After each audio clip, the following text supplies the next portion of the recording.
how shorting the S&P 500 cost me 10 years of my life. Don't make this mistake. So this is really interesting to me, though, because I know Jason likes to trade very contrarian. He when things get really high, he likes to start shorting. So I'm really curious. I have not watched this video, and there may be things that I disagree with here on Jason. So I'm very curious to see what he says. .com. Today is Sunday, May 18th, 2025. This is a discussion I wanted to have that I hope will help people right now.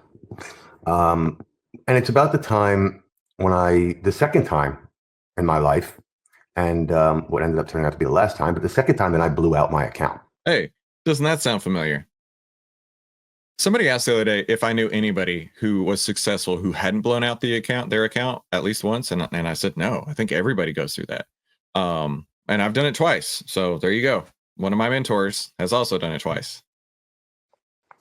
And I'll just say this first: I blew out my account to zero. Okay, I had finished business school. I had made money trading while I was in business school, and I was about 29 years old. And I had close to $1 million, and I was a single guy, and I had the world beat. And I moved to actually Phuket, Thailand, had this really nice house, brought in a satellite dish, and was trading. And I was ready to go and make my fortune because clearly, with the money that I had made while trading in business school, that I was going to take over the world. I knew what I was doing, and the markets weren't going to mess with me. And this is when that was. It was like this 96 period here, okay? And I decided, in all of my knowledge, that the market was going to go down. And I started shorting, and it kept going up, and it gave me like little brief sort of respites here, but kept going up, and eventually I blew out shorting. And I'll say this, I've blown out twice in my life. Both of them were because I was shorting stocks, okay? I always... Most likely, as Jason's probably about to say, shorting stocks in an uptrend, right? I saw a YouTube comment over the weekend talking about United Healthcare. And they said, why don't you short United Healthcare? And I don't leave a lot of responses, but I left a response that said, you don't short anything in a bull market. Right. In fact, I've decided to rename the three parts of this from market momentum motto to the Outlier Slingshot Setup, because 40% of your move is due to the market, 30% is due to the sector, and only 30% is due to the stock. So if the market and the sector are both pushing higher, and you have found one stock that looks like it could be a shorting opportunity, you have 70% of the slingshot setup working against you.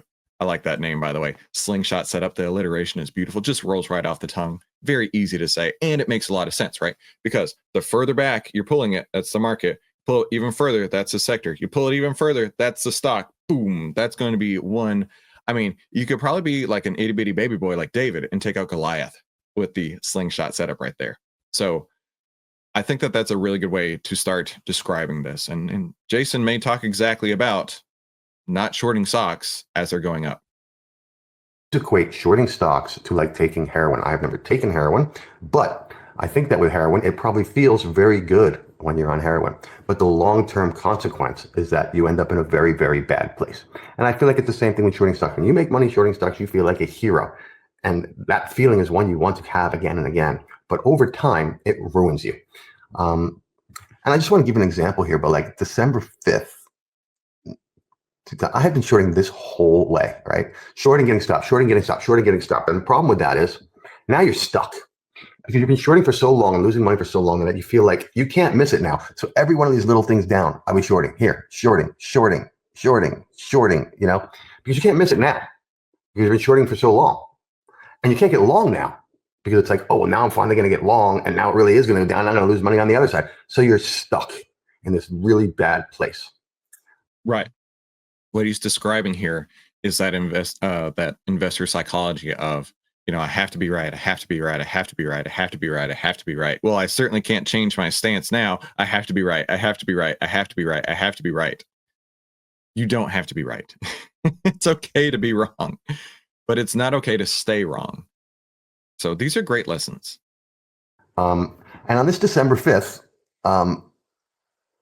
of 96, which was here, Alan Greenspan came out and said that he thought that there was some irrational exuberance in the stock market. And this was my justification, okay? Hold tight. Irrational exuberance. I do want to go to a slide for that real quick. This right here. This euphoria, this thrill and euphoria, right? This would be called irrational exuberance. When the market's moving up, when the market breadth is moving up, when everybody's screaming buy, buy, buy, that is where I get really, really cautious, right? We've talked about this before. You've seen me do it. You have now seen me trade it and make buttloads of money. So there's no excuse for you to fall into this anymore. When you see the greed values just get right off the chart, let's go to SMCI. This is the one stock that I'm holding right now. When you see the greed values get right off the chart, you know that this is not the place to be. You have seen the snapbacks. Here's a perfect example on SMCI right here. That moved not all that long ago. Greed got really strong really fast. And what happened? Huge snapback. Fear got really strong really fast. What's happening? A snapback right here. We don't want to be at the tips of the iceberg, right? We don't want to be climbing where we only have like a minute to go before the other side of the mountain and it falls down, right? We are trying to run this all the way up and then get out near the top or get out near the bottom. Remember, the top 10% and the bottom 10% are the most expensive. And that's what Jason's describing right here, right? As he's going up, it was the top 10% of this move at that moment that he was shorting. And it is the most expensive part of the move because you're trying to pick the top, you're trying to pick the bottom, rather than taking the 80% in between those 2 points. The 80% in between those 2 points is easy peasy, right? You're not going to the barbecue place to get your chopped brisket sandwich with a little bit of pickles, a little bit of onions for the bread, right? The top 10%, the bottom 10%. You're not going there for the bread. You're going there for that juicy, saucy brisket that you just cannot wait to bite into. And you take that first bite and you're like, oh, this is so delicious. This is amazing. This is everything that I wanted. The bun is just there to contain all the saucy, delicious goodness, right? Same thing with stocks.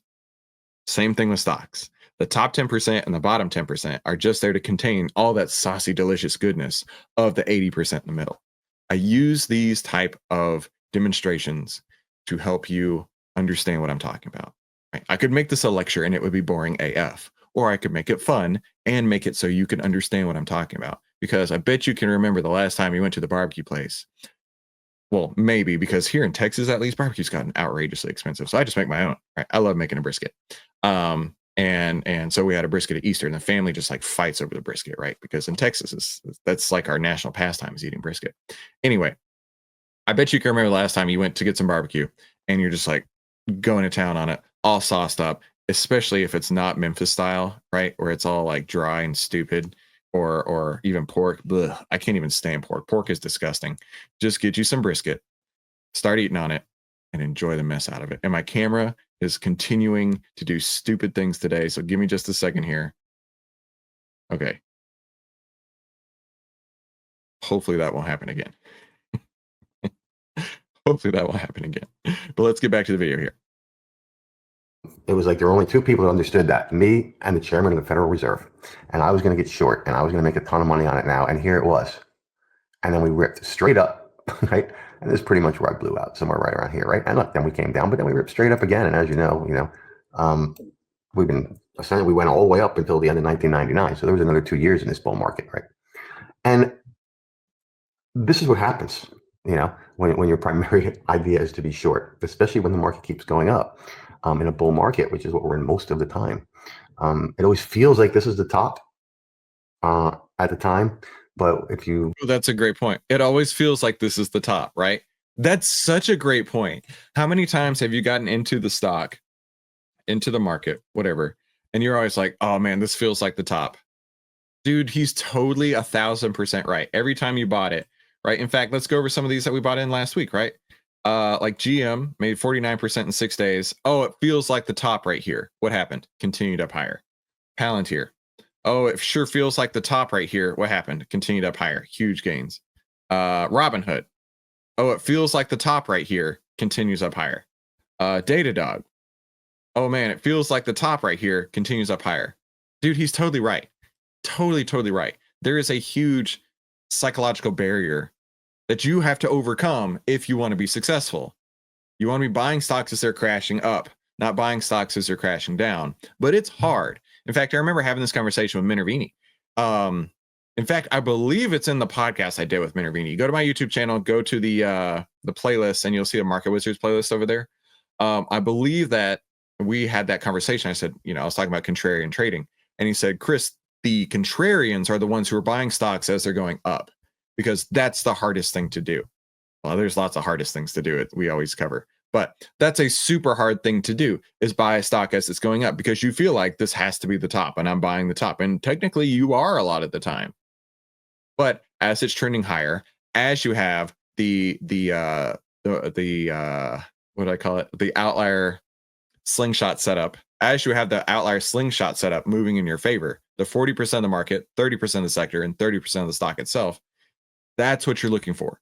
You want it to be pushing higher. You have to have it pushing higher, because otherwise you're not going to get paid, right? My wife has my bullhorn at her school, so unfortunately I will not be able to scream that profits follow price, but it's the truth. And it's really hard to buy a stock as it's going up. It's exceptionally hard to buy a stock as it's going up. Go out a little longer, you can see that it most likely was at the top. This was like an S&P level of, it's embarrassing to even, I think, talk about what S&P level this was at, because it's just so utterly ridiculous, quite frankly. But let me just check.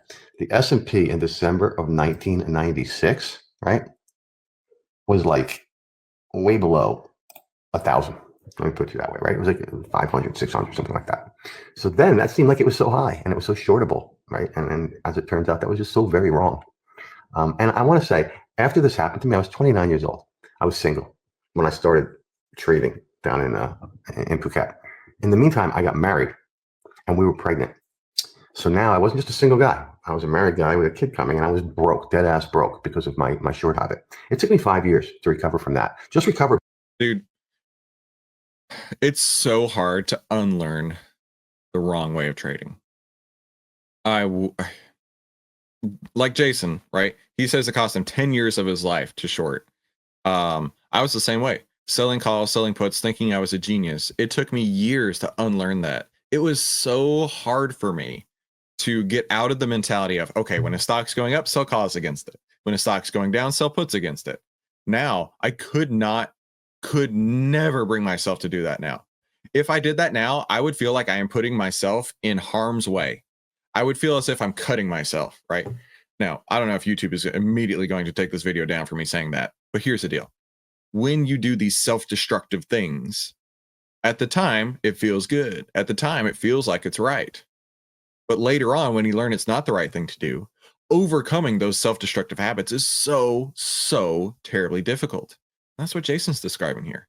This is why he's a market wizard. We're back to the point where I could pay my bills, okay? And it took me another 5 years to recover to the point that I was actually doing okay. 10 years to get back from that, because I couldn't trade my way out of that, because I lost all my money. So where was I going to get money to trade? And frankly, that's how I ended up getting into the money management business, because I had to try and raise money to trade. I had to convince my friends and my family, and then I could build a track record. And then slowly I stopped doing this. I learned my lesson here, along with other lessons that I learned. And I started to build a good track record. And over time, I was able to get some jobs and do a little better there, and get better jobs and do better there, and then raise my own fund and all that. But it took 10 years to recover. I was 29. By the time I could afford to even live like a decent human being, I was 39. And by the time I got like a first real good job, I was 40. Perspective. I'm 39 now. Jason was saying it took him 10 years to make back what he lost in his 20s. So he would be my age when he started to make money. Perspective. Right? It feels like, oh, I have to make so much money today. Oh, I have to be able to do this like as fast as possible. Right? When he was just now my age, he was feeling like he was making money again. I mean, that's crazy. Super crazy.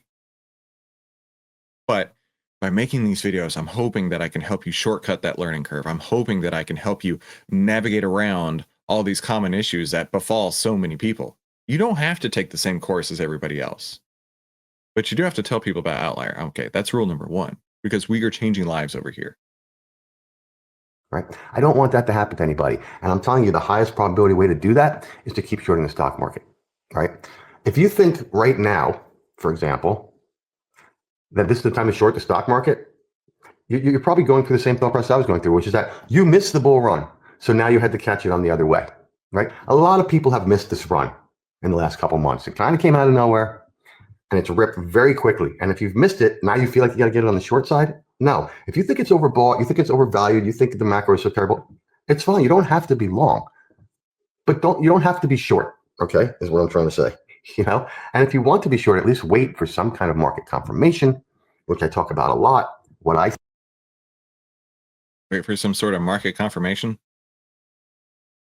Wait for the trend template to tell you which direction the market's going. There's Market Wizard right there, giving you advice for free that aligns with what we talk about day in and day out. You gonna listen? see as market confirmation. There are other ways to look at market confirmation, but you have to choose for yourself. But at least wait for that, because otherwise you'll just get run over and you will get caught in this horrible cycle that you can't get out of. And where you end up getting out of it is when you're broke, and then it's too late, right?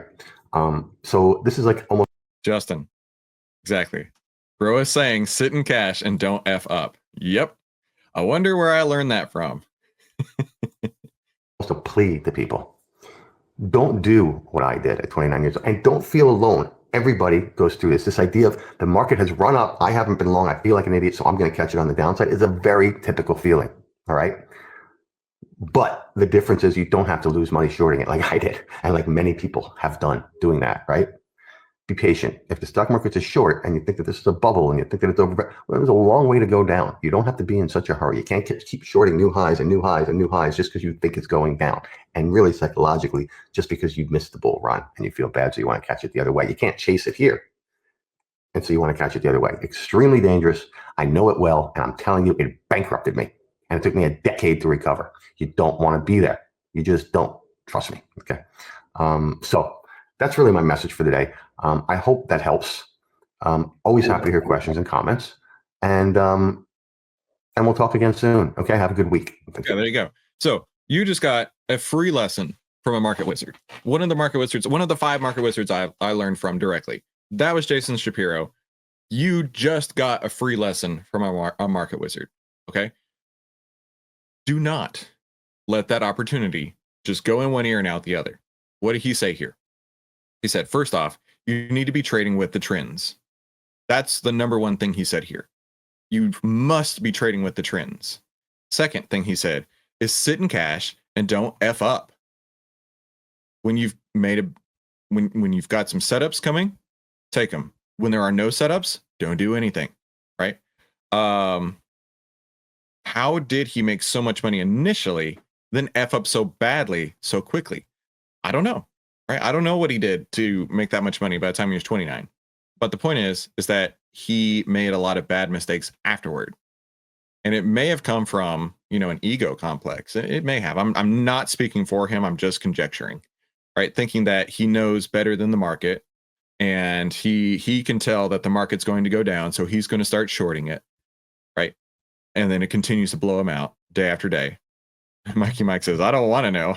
It's a great point, because unlearning those bad habits is really, really hard. Unlearning those bad habits is really, really hard. So here's what I want to do. I want to help you with your good habits, right? I want to help you with your good habits. Let me introduce myself real quick. My name is Christopher Ewell. I've twice been awarded top 100 people in finance. I was mentored by 5 of the market wizards, one of them being Jason. They're the best traders of all time. I've been successfully trading since 2009, and this is where outliers like us save time, make money, and start winning with less risk together as a team. So go ahead and subscribe if you haven't already. Now, what I want to do, I have one stock on right now in SMCI. We're going to run through the Outlier 9, the 9 itty-bitty baby steps, the 9 itty-bitty baby steps in 3 different sections to look at where we're looking at today on SMCI.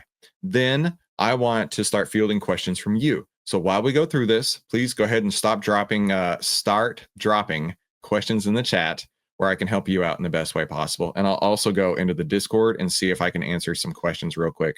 Because I want to do this for you. I don't have to do this. I could disappear and you'd never see me again, but I love to do this. I love to help you out. So let's start with the Outlier 9, the 9 itty bitty baby steps to save time, make money, start winning, and the 9 itty bitty baby steps to help you save time, make money, and start winning with less risk. So first, let's go look at the trend of the market. So we jump into Outlier, go straight to SPY. Oh no, I don't want to lose that one yet. That's SMCI. It's over here, and then we'll go to SPY. So it still has a buy signal. The market is still in a bullish uptrend, right? And notice, how much news am I talking about this morning? Notice how much news am I talking about this morning? Don't know, don't care. Because only price is going to give us more money in our bank account. Some people would say that only price matters most. Some people would say that only price will pay the bills. I would tell you that profits follow price, and profits are going to come as price is moving up. So your 10s over 20, prices over the 50, you got a buy signal. The market breadth, however, I really thought it would cross down today. I really thought it would. So we've got a bullish trend, a bullish signal. Market breadth surprised me. I like to look at the full stocks and use the 10 EMA on the market breadth. Now the green line is what we're measuring, and that's how many stocks have a buy signal versus a sell signal. So earlier I mentioned that we have 123 new buy signals versus 74 new sell signals. That's why market breadth actually ticked up today. More buy signals than sell signals. So it's continuing to push higher. Very interesting. Now, if we go to the tech sector, however, we do have a bearish sector for tech. The bearish breadth of tech crossed over today for a fact. So bullish, bullish, bullish. This is bearish now. Breadth is bearish. And then let's go to fear and greed on SMCI. SMCI is here. Let's zoom in just a smidge on SMCI. We can see the fear and greed's at 58, but it is still rising. Fear and greed for the sector is also still rising. However, that breadth of the sector did cross down, as we can see there. So this is green, green, green, green, green. Hold tight. We're going to make these all green real quick. Okay. This was red. All right. Now let's go to the trend, signal, and outlier blocks for SMCI. Right. So we're going to look at the trend, bullish trend. We can see that. Buy signal, getting more greedy. And then let's go see if there's any outlier blocks in our way. No outlier blocks in our way up here. And I said I'd sell into strength at 63. So as of right now, my rules would have me continue to hold SMCI because I don't have a reason to get out. I might later on today, but as of right now, this morning, I'll be looking to hold SMCI, but not put on any new trades. So next, I want to jump in the Discord and I'm gonna do a quick search for my name because everybody tags me whenever they have a question. See if I can answer some questions real quick at not from, but mentions me. Okay, Albertone says, if you haven't already, you should send a full Outlier swag pack to Rick. Oh yeah, for sure. I love that idea. Let's go up here. I think it could be argued that the red-green graph should be called market breadth. Hang on. Let's see what he's talking about here. Oh, down here. So what this is showing down here is the number of stocks in uptrend versus downtrend. So if we look at SMCI or even the SPY, the green overlay, that's your uptrend. The red overlay, that's your downtrend. And white is in between those 2 points. So on market breadth, we're measuring how many have uptrends versus downtrends. And you can see on the tech sector, it's 271 have uptrends and only 17 have downtrends. Let's go to the next thing in the Discord. Let's see. Does anyone use the TradingView Outlier scanner that Chris uses in his videos to scan through the watch list? So this is actually on TrendSpider. I'm no longer using TrendSpider. I'm only using TradingView at this point. And reason being is that you guys were using TradingView and I want to be on the same team as you. So I'm no longer using that, El Toro. So past tense has the biggest win so far, having the full scope of the world of trading revealed to me by Chris. I've been working his backside off the last few weeks, accumulating a big savings, knew I needed to invest, but no idea how to do it. I got in after the deep seek dip. And yes, I bought the dip. I did okayish for a while, but it was scary because I didn't know how to read the market. No clue on managing risk, entry or exit points, or anything. I knew I needed a better method than to buy the dip and hope. I found Chris's YouTube channel, and since then I have a whole new world open up. I've been reading the book recommendations, just finished New Trader, Rich Trader. Trading is fascinating, everything about it. The philosophical side, the psychological side, the personalities of successful traders, the math, the method. It's also compellingly interesting. There's also big life lessons in all this, kind of like the mental martial arts. You're not just learning a business, you're learning how to have a winning mentality that is applicable to life in general. Now, I can't get enough. I'm doing okay in the market, up a little for the year because of Hood, but much bigger that I found a new passion. Thanks, Chris. Well, thank you, past tense. Congratulations to you, and thank you for leaving that novel of a post. Really appreciate that very much. And then let's see what Graham has to say, and then I'll go to the YouTube chat real quick.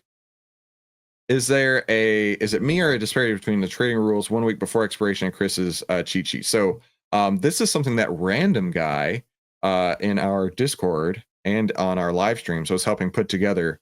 And I think he is awesome for this. He's made a cheat sheet, which is basically everything that I do in one page, which I'm very, very stoked to help him finalize. But if the trade is already profitable 1 week before expiration, then I'm looking to keep it on and roll it. But if not, close it now. So this says here, already profitable? Yes, close. No, can you roll out? No. Okay. So this is a little bit backwards. We'll get that fixed. No stress. So let me go to the chat. And help you out. Ashley says, good morning. So I had some nasty weather last night, Chris. Hoping all is well. Yeah. I mean, we actually did take shelter last night. Live in Texas. And of course, Texas spring weather always has a chance of very fun nights, but everything was fine. I appreciate that. Danny says, good morning, guys. Hey, Chris, do you think we might have to take the loss on SMCI and cut it loose since it clearly dropped below the half ATR? Has it clearly dropped below the half ATR? Not by my math. The half ATR from my opening position is at 42.95. Now, it could be different for you. And what I need you to do, Danny, is follow your plan. That's what I'm going to do. So as of right now, this morning, it's like literally 19 cents below where I got in. On the pre-market, it says, 40.30. I got in at 44.59. Not stressing. Following the plan. And that's the deal, right? You can always drive from Dallas to Disney World because you know where you're going to get in and where you're going to get out or get on or off the highway. Same thing with your trading. You know where you're going to get in, you know where you're going to get out, and everything else is noise. So Danny, don't stress, my dude. Just follow your plan. Dave says, can you review the scanner settings? Point to a source to find them. Here's your source. Get ready for a screenshot. So go over here to screener. I do all the sectors. I do all the industries. I only want the outlier positive signal returns, meaning that's a positive expectancy following the outlier signals. I don't care about capital efficiency. I want it all. Greater than 1 million shares average daily volume with a current buy signal. I don't have any selections over here. I don't care about market cap, so I'm wide open. I'm a snob, so I want $20 or greater. The fear and greed, I want less than 90. Anything over 90, I'm not interested, so less than 90. I want the fear and greed heat map to be moving up, and I want the overlay indicator, remember that's the trend template, to show that it is moving up. So screenshot that, you're good to go. Let's do Antonio. What's your take on getting a bank? Oh, geez. Oh, goodness. Antonio, you're not going to like my answer. What's your take on getting a bank loan to play the stock market? It is really that different from borrowing money to start a business. I'm curious to hear your opinion. Okay. Sure. If you want to make the correlation between starting a business, go for it. First off, 90% of traders lose 90% of their accounts the first 90 days of trading. I don't want to take a loan for that to happen to me. And I don't want you to take a loan for that to happen to you, because statistically it's going to. No offense. But granted, a lot of businesses have gone out of business right in the first year of trading. Or first year of business. So I could see that. But here's the deal. The first year of trading, expect to lose money. The second year of trading, expect to lose money. The third year of trading, you might break even. If you can break even by year 3, you are tremendous. Year 4, you might be profitable. Year 5, you might be able to make this work if you're consistent. That's the rule of thumb. Now, being an outlier, watching what I do every day, that will give you the biggest leg up in the entire world. but you have to follow with consistency and discipline. And I know that this is going to happen to somebody. They're going to follow Chris's trades and they're going to make some money. And then they're going to think they're invincible and they're going to go off on a tangent and then they're going to blow out their account. They're going to see, oh, this is how trading is done. I've made some money. Oh, screw that guy. He doesn't know what he's talking about. I'm a genius. All my money's gone. I don't want any of that to happen to you. And what I talk about most is reducing risk. By taking a bank loan, I think you're exponentially increasing your risk. And now you have pressure. Now you have pressure to pay back that loan, right? It's like day trading, trying to make a living day trading. You have pressure if you're trying to live off of those funds every month. Because now if you don't perform, you can't pay your mortgage and you're going to get evicted, right? That's no fun. That's not how trading's supposed to be. It's capital appreciation. It is not, I have to trade and make money, otherwise I'm going to be homeless. That's not how this game is played. If you play it like that, you will not succeed because you've got too much pressure to be right. All you have to do is follow your plan once you've figured out a profitable plan, and then continue to follow that to no end. So I would not do that. No way, Jose. And then I hear about these people who get funded traders. Dude, I'm self-funded to the teeth. Funded traders, you have to pay to take these tests, and then you have to prove that you can make money in the market, and then they're going to give you a tiny cut of what you make trading their funds. That is not my scene either. I think if you are going to trade the market, I think you need to trade the market on your own money, right? And yeah, it's going to take time, but it's by design, right? If I gave you $1 million to trade today, you would brick that stuff up so fast, it wouldn't even be funny. Even if you thought you knew exactly what you were doing, you would frick that stuff up so hard. I could even give you my rules and you would blow that account. Now you're probably thinking, what do you mean? If I trade your rules, of course I'm going to be successful. That's if you can trade my rules, right? The first time you see a loss and it's 5 figures, you're probably going to piss your pants. The first time you see a loss and you're like, what do I do? You have the plan, right? The first time you see a gain and it's 5 figures, you're like, oh, I'm such a genius. Cool. Let me go off on a tangent and just F up that stuff. There is so much to trading that is not about the entry and exit signals. And that's why I say trade your own account, grow that. Do not take bank money. Oh my gosh, don't take bank money. I mean, I couldn't imagine taking, let's say, for example, you took $50,000 and you blew out that account. Now you're on the hook for, $1,000 a month for the next 6 years to pay that off. You want to talk about stress, dude. Or if you go the funded route and you don't know what you're doing and they give you $300,000 to trade and then you blow it because you get scared on a big size like that, you need to grow into your account. You start out at 0 for a reason, right? If you start out at $1 million, you're going to go down to 0. But if you start at 0, you can build it up to $1 million. There's so much that goes into trading just beyond the buy and sell signals. To Senior Wahoo's point, be like a cougar. Wait for the market to pounce. Nico says, do you want to be right or do you want to make money? That's the question here. Exactly. Gar MD says, bravo, the Outlier platform is so intellectually concise. It has become a beautiful art. Well, thank you. This has taken a long time to get to this point. A lot of iterations. Paul, do you always follow your percentage rules in your portfolio sizing spreadsheets? Yes, that's the point. I mean, that's the whole point, right? I mean, if you took your position size and you ran it through our, hang on. If you ran it through this formula here, hold tight. Let me find the formula. If you ran it through this formula here and it popped out with 20 contracts and you're like, nah, I know better than that. I'll do 200. I know better than that. I'll do 50. I know better than that. This is the best deal of all time. I'm going to do 100. Then what was the point of even doing the exercise?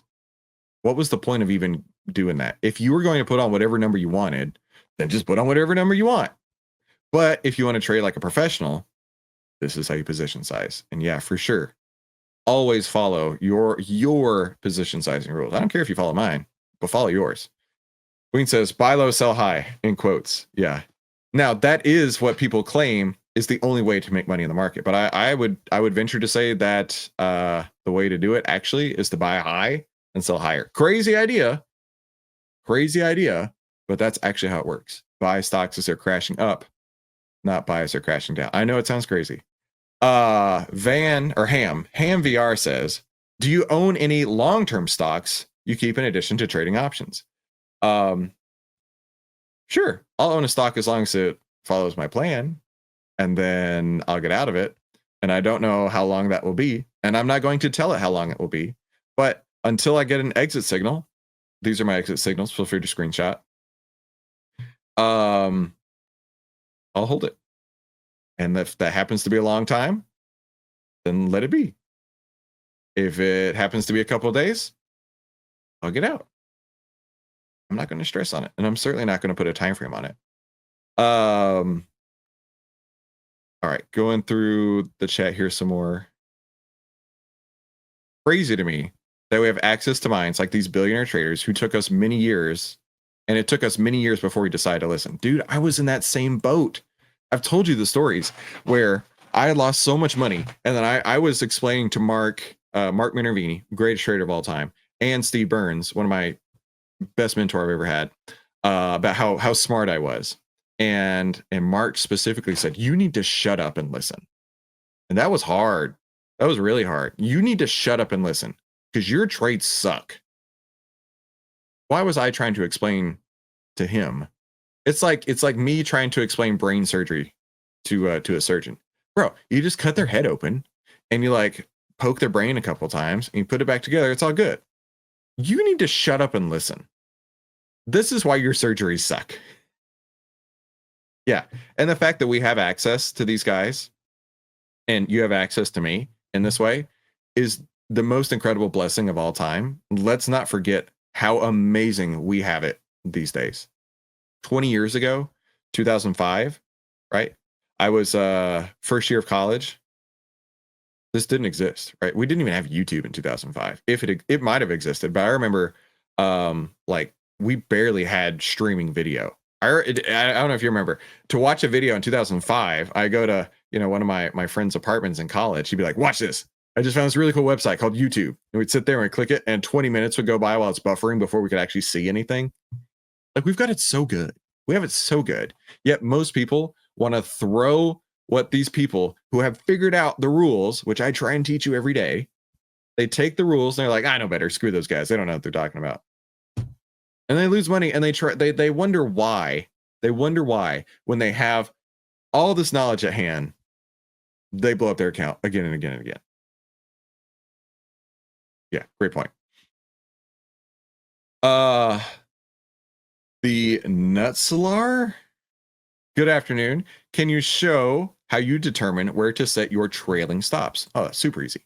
So my trailing stop is a 10 period EMA. That's it. That's it. That's my trailing stop, right? If a stock is moving and it's going up, that's my trailing stop, the blue line right there. If it doesn't work out and it closes under it, I get out. That's my trailing stop. Now I have lots of other reasons, all shown on the screen right here, to get out, but that is my trailing stop. It just makes it easy. Just make it easy. Drew says, don't disappear, but I could. Mark Minervini loved the cup and handles. It's cup and handles, but not necessarily cup and shoulders. Please evaluate qubits, QBTS. We'll take a look at qubits. So QBTS. There you go. I don't like patterns. I hate patterns, in fact. But here's your cup. Here's your handle. Right? There's your cup. There's your handle. What was the one that we traded last week? Was it Robinhood? Or was it Datadog? Was it Palantir? Oh, there's Palantir. That's a cup and handle right there. Beautiful, easy to see cup and handle. Qubits, I don't know. Hey, it's in an uptrend. It's on top of order blocks. I mean, that's everything I'd want to see right there. 10, 20, 50, all pointing north, right? This is, know what you're looking for, and then just roll with it. Larry the King. Great job, Chris. Isn't market breadth actually going down? Spy on market breadth. I use the all stocks. All stocks covers 2,600 stocks. The spy covers, you know, give or take 500, roughly 500.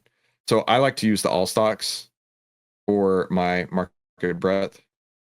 So that one's still crossed up. But if we switch to the S&P 500, let's see. This one actually crossed up today too, by the way. So no, these are both bullish. Ryan, I want to make $1 million on Qubits cup and shoulder. Okay. David, does Outlier update over the weekend and pre-market? So it updates basically 10 p.m. every night. 10 p.m. West Coast time. Chris, on slide 12, the golden ticket trading strategy, can you explain the 1023 point spread? Oh, sure, for sure. That's the exit points we're talking about here. So exit points. So from 0 to 50, so any fear value, I want to exit at 63. Let's look at that real quick. In fact, let's look, which one? I made so much money on Datadog last week. Exit at 63. We'll do Datadog. Datadog was a brilliant trade last week. Holy moly, was it a fantastic trade last week. Buy signal, green overlay, getting more greedy. The breadth was looking fine. And I got in when the heat map value was at 47.81. Look over here. And then as I go down, this value is at 47.81. Now, I did tons of back testing. And what I found was any fear value, the peak of the price happened to always be around 63. On average, it came out at 63. So that's my exit signal. And we got in on May 8th. And it got up to 63 on May 13th, which was here. Literally the top candle.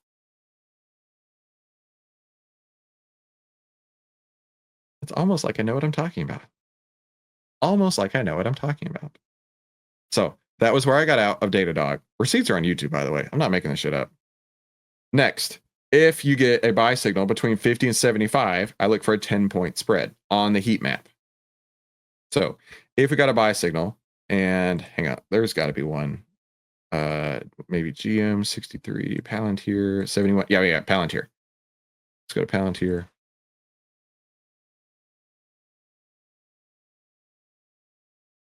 All right, Palantir heat map value on the buy signal was at 61.94. So my note that I put at that time said sell into strength when it hits 71, which is that 10-point spread. So started here. 71 came on Friday. We go over to Palantir.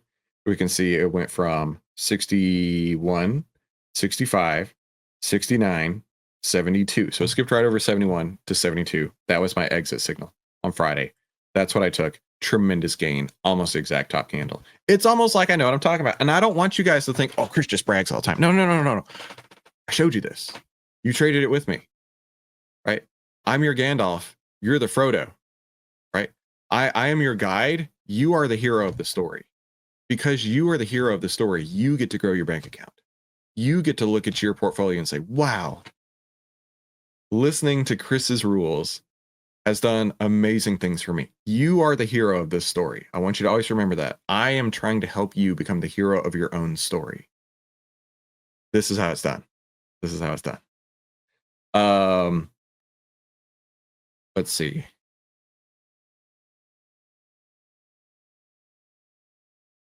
I'd like to better understand your trade log charts. Can you point to where you explain tabs? At another time. I mean, it's honestly not all that complicated. You just fill in your details. It fills in. Mitch says, not a member yet. Hope to buy once I finish learning and make money. Is there an international section that allows people to share local stock info that may not be easy to notice? We don't have that yet, but I know we do have plans for international expansion, different markets for sure. Larry the King again. I'm right to say SMCI will probably have a heat map stall tomorrow if I don't sell today. If that's your rules, follow your rules. I'm following mine, right? if it does, it does, right? I mean, let it be, my friend. Let it be. Just here. This is going to eloquently put what I'm trying to say. Hold tight.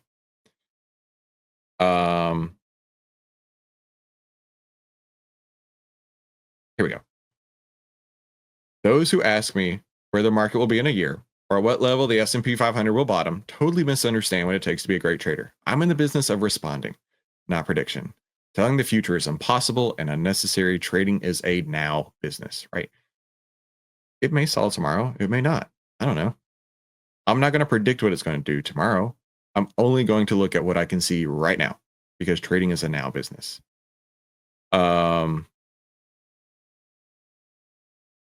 Let's see. Hold tight. Looking through the chat here, see if any other questions on it. Do real quick. Sean asks, with options, do you ever find your portfolio fully invested or do you always have a significant portion in cash? Great question. So last week, I think I peaked around 37% invested, which surprisingly was not as big as I expected. I thought it'd be more than that. I think a lot of it has to do with the ATRs. The volatility is still elevated right now. When the volatility is lower, you can take bigger sizes. And yeah, I've been in with just 8 stocks, and then that was 100% of my portfolio, maybe even 7 stocks, 100% of my portfolio. But it was more to do with the fact that the volatility was lower in the market. And because of that, that allowed me to take bigger position sizes. Max, do you trade off on Monday with Friday expiration in the same week? Do you close trade off on Monday? No. I would do it on Friday. So if it expires this Friday, what's this Friday? Friday is going to be the 23rd. Then I would have rolled it or done whatever I'm going to do by last Friday, 3 days ago.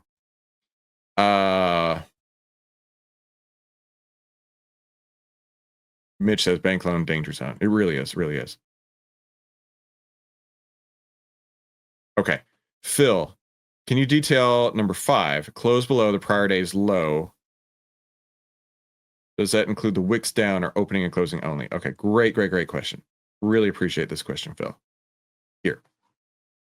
So this is after I've rolled. Rolled meaning I've been in the trade. It's working. Palantir's a great example of this. Here, I'm trying to get this. There we go. Got in the trade. It's working. I rolled up my option. If it closes below the prior day's low, in fact, perfect example. Here. This candle right here. Let's circle it. This candle right here. Wicked below the prior day's low after I closed it, but it did not close below the prior day's low. That's what I'm looking for, is the close. And then it closed up the next day, which happened to be the day that I took it off. So I am only looking, and this is a very aggressive strategy, very aggressive. If it closes below the prior day's low after I've already made a ton of money, I don't want to give that money back. But like an Etsy, maybe that's not the best example. Maybe Apple. Yeah. Not mad that I followed my plan last week. Am I? Right? It may go up, it may go down, it may wick through my stop points, but I'm only exiting if I see that it's going to close where it'll be below my exit signal. Now, Apple actually turned out really good for us because I thought it was going to close under the 50 EMA. You can see where it was right there. But in the last 10 minutes of the day, it rallied back, and I would have held it a couple days longer. In fact, I may have even held it into today, where it's down wide a lot. It turned out okay. So listen, I hope that was useful to you. I really appreciate the time that I can hang out with you and answer your questions and help you become a better trader, right? My goal every day is to help you save time, make money, and start winning with less risk. And if you want to save time, make money, and start winning with less risk, click one of these videos. And I will see you this afternoon.